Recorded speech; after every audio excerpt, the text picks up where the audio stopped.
Hey, this is Griffin House, and you're watching 101.9 KINK FM in the Skype Live studio.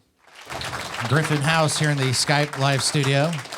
So we had a chance to talk a little bit backstage slightly, but did you get in town today, yesterday, last night? I came in yesterday last, and so I think the last time you were in town, Griffin, was like 2013, summer of 2013. Yeah. And it was rainy, crazy, and now you're here in our rainy season, and you're getting days like this where I think we're going to hit 60s today. So.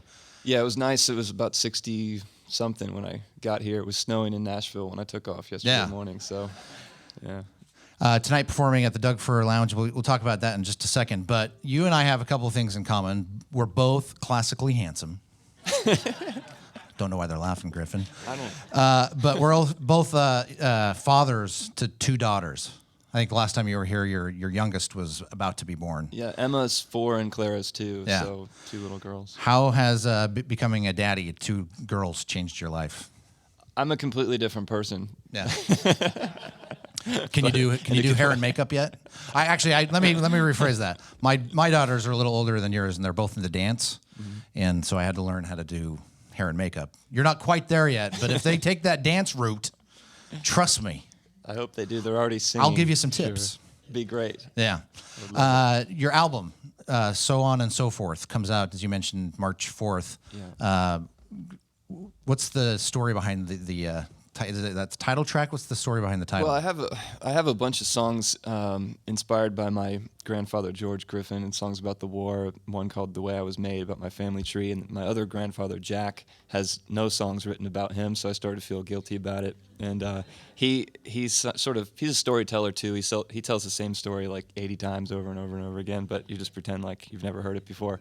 And so he kind of gets excited when he's telling these stories, and he goes, and what have you, and so on and so forth. And so I just wanted to dedicate the entire record to him, so I picked a phrase that he says all the time, so on and so forth, and named it the album that. Is he one of those storytellers, though, every time he tells it, it's embellished a little bit, something gets a little wilder, or is he pretty consistent? No, he just tells the same one every time. That's good. And that's when the so on and so forth makes total sense, because it's like you're just filling in the own blanks. Exactly. I believe the record contains the track about Paris Calling. It does. It does? Yes. And that was something that you decided to release earlier after the terrorist attacks there in Paris. Yeah, we just coincidentally, I had recorded a song called Paris Calling. We did it in Asbury Park last summer, and then the terrorist attacks happened, and we're sitting on the record waiting for it to get finished, and we thought, why don't we try to do something creative and release this song and try to raise some money for charity and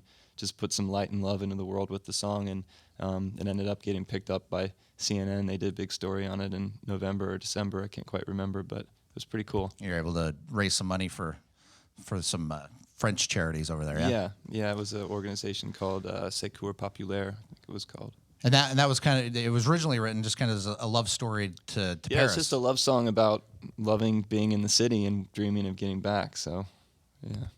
So tonight you're at the Doug Fir Lounge. You got a show there, so everybody need to go check that out. But then this weekend, I understand, this was confusing me because I do all of my research, Griffin, on Wikipedia, and I go to Bing and I type it in and I'm like Griffin House, and it says the Griffin House in Hood River. I'm like, no, that's not what I want.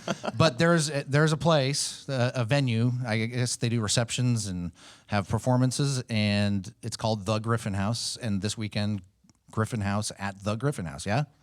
The world seems to be filling up with places called the Griffin House, like recovery centers, bed and breakfasts, hotels in London, some Harry Potter reference that I still don't understand. But actually, I wrote a few jokes that go in that direction. I'm like, nah, he's probably heard that before.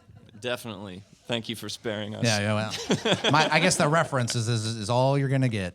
But so if people can't catch you tonight at the Doug Fir, they can go check you out in the Gorge. Head into the Gorge this weekend and check you out the Griffin House. Yeah, I hear that's beautiful down there. So yeah, looking forward to checking might be a little stormy by this weekend, but it'll still be very nice.